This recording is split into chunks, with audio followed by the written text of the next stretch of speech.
Hey everyone, it's Donna Apperson. I'm here today to talk to you about teen friendships and how you can encourage your child to develop these characters within their self, these character traits, and then also attract the right kids.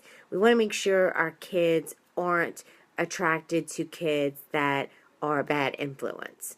So these are, we know that whoever they hang around with are going to influence them the most.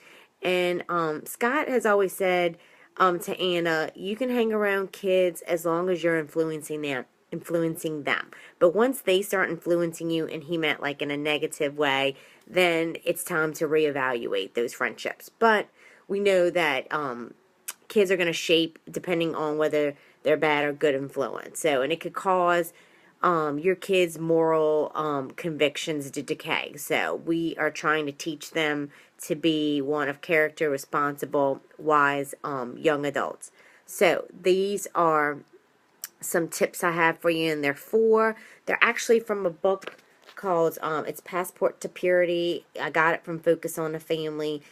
It actually is about a weekend getaway that you do with your teens. We actually did it with Anna a couple of years ago when she was 11, and it goes over different things. It's not just friendships. It's about sex and peer pressure, and it's really good stuff that you really should look it up and get it. So, four things that you can encourage your child to look for in a friend is one, what do you know about their heart? So, that means what are their desires? What are they most interested in? So, are they a good student? Are they a good friend? How do they treat their parents?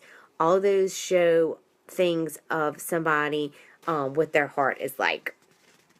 The second thing is, what about their speech? Is it clean? Is it truthful? Do they tear other people down? Do they gossip?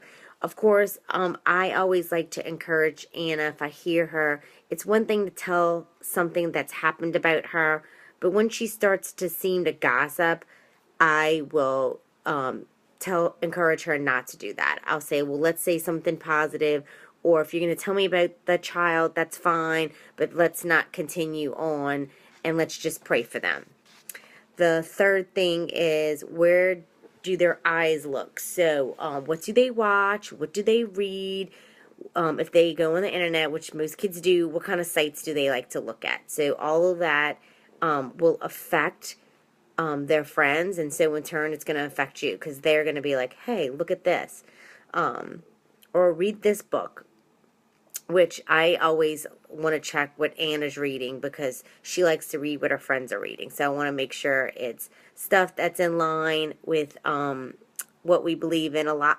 At one point, she was really reading a lot of books that had to do with the dead, and I was like, no, we're not going to do that. The fourth thing is where do their feet take them? So the children that they hang out with, the teens, where do they go? Would you allow them to go with them? So just recently, Anna's been asking to go to the mall, and I've let her go a couple of times, like unattended, where one parent drops off, one parent picks up. So the one thing that I still do and will continue to do throughout her teens is continue to text and communicate parents. I never use Anna as a means to text between, communicate between adults, because that's usually where they end up deceiving you if they're going to try and trick you about something, about, oh, I'm going to be at so-and-so's house. Which leads me into the next part, is when they get in the wrong crowd, what to do. So there's some things you can do. So when you do that, make sure when they are in a group that may be influencing them, that you don't focus on their friends' behavior, because that will tend to make teens defensive. So you want to focus on whatever their behavior is and what they may be doing wrong. The second thing is set clear boundaries. So if they made a bad choice, then make sure you focus, like I said, on what they did wrong. The third thing is be vulnerable and tell them about your experiences. So this always gets them, when you tell them what you did in as a kid, what you did wrong, what your consequences were. So I always find that Anna's more receiving of me when I tell her the things that I did. And the fourth thing is know when to protect them. So obviously there are times when your children just can't work things out when they're hanging out with kids that are bad influences, and then you just have to step in. So obviously things are like drugs, underage drinking, things that that are going to get them in trouble, and they're just not making good decisions. So focus on encouraging them and helping them build a group of friends that can influence them in a positive way. So this in this book, and it's a good thing to do. It shows where you can write those four things.